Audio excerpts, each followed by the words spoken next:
Bonjour à tous et à toutes. Donc aujourd'hui je vous retrouve pour une petite revue sur un film.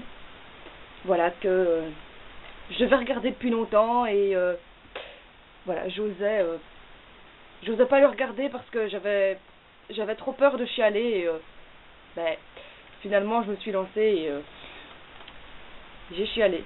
Mais c'est un film qui vaut vraiment la peine d'être vu, la peine d'être connu. Voilà. Il s'agit de Elle s'appelait Sarah. Voilà. Personnellement, je l'aurais jamais acheté, mais je l'ai eu gratuit dans un magazine et voilà. Et sinon, franchement,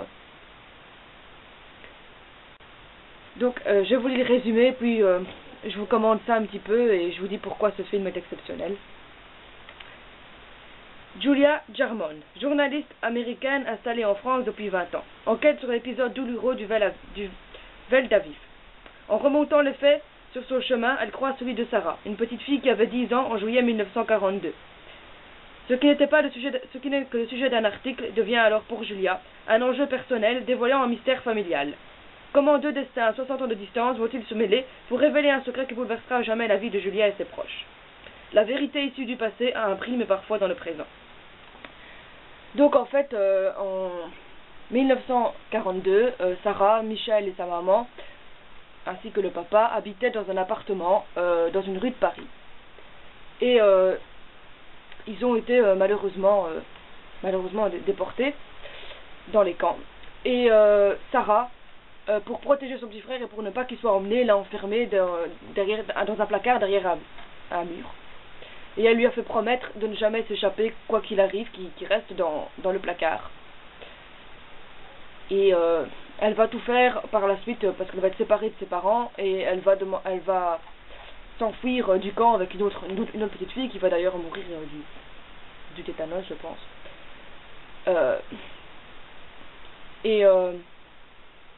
Elle va retourner, donc, grâce à des gens qui vont l'élever, elle va retourner dans l'appartement et elle va découvrir son petit frère mort derrière le placard. Mais il faut savoir que cet appartement qui était vide, le jour où elle arrive et qu'elle voit son petit frère mort dans le placard, cet appartement a été acheté par les grands-parents de Julia.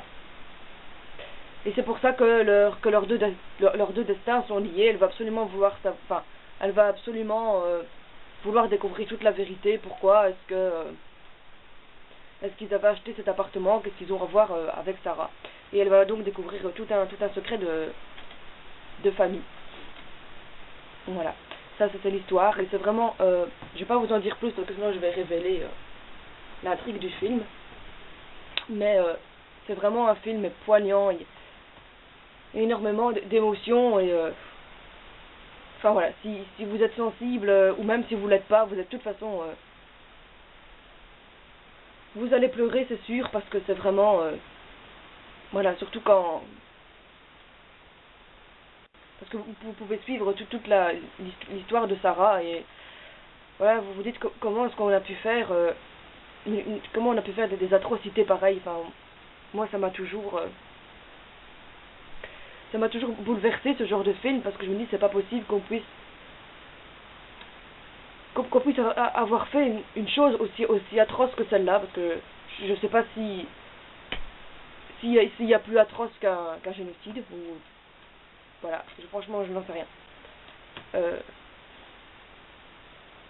Mais voilà, je sais pas trop quoi vous dire, mais je trouve que ce film, franchement, il nous fait réfléchir sur un tas de choses, et il nous apprend aussi ce que c'est que l'amour, ce que c'est que la famille, ce que c'est que de vouloir survivre à tout prix, ce que c'est que la tristesse, parce que voilà, ce que c'est que la tristesse d'avoir perdu un proche, ce que c'est que la tristesse d'avoir vécu tout ça, et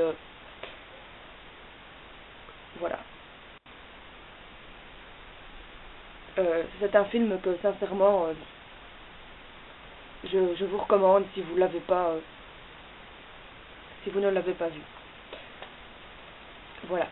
Et Enfin, pour terminer cette revue sur ce film, donc elle s'appelait Sarah, je vous conseille d'aller écouter la chanson de Jean-Jacques Goldman, Comme toi, parce que voilà, c'est une chanson qui résume très bien le film et qui a aussi le pouvoir de vous faire chialer, de vous faire comprendre vraiment l'horreur de tout ça. Voilà.